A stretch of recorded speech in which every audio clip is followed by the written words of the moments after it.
పెహల్గామ్లో జరిగినటువంటి ఒక దురదృష్టకరమైన సంఘటన, రాక్షసుల ముష్కరుల వాళ్ళ అకృత్యం బలైపోయారు ఎంతోమంది, 28-29 మంది. ఈ సందర్భంలో మన రాష్ట్రం నుంచి ఒక 2 యువకులు వాళ్ళకి బలైపోయారు. అండ్ ఇది చాలా దురదృష్టకరమైన సంఘటన.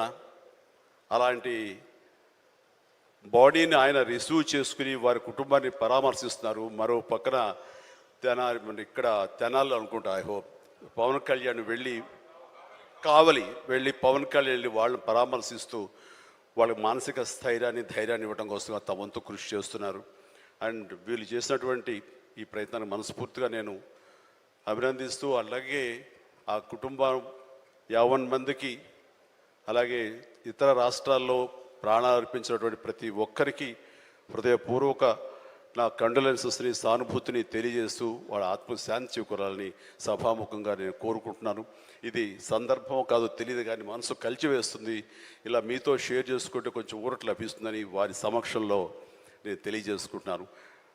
నేను రావటానికి ముందు మీరు ఏమైనా సంతాపాన్ని తెలిపారమ్మా? సంతాపాన్ని తెలియజేశారు ఇంతకుముందు? సో వారి సమక్షంలో ఒక 2 నిమిషాలు నిలబడి మనందరం మౌనం పాటించి వారికి మన నివాళులు అర్పిద్దాం.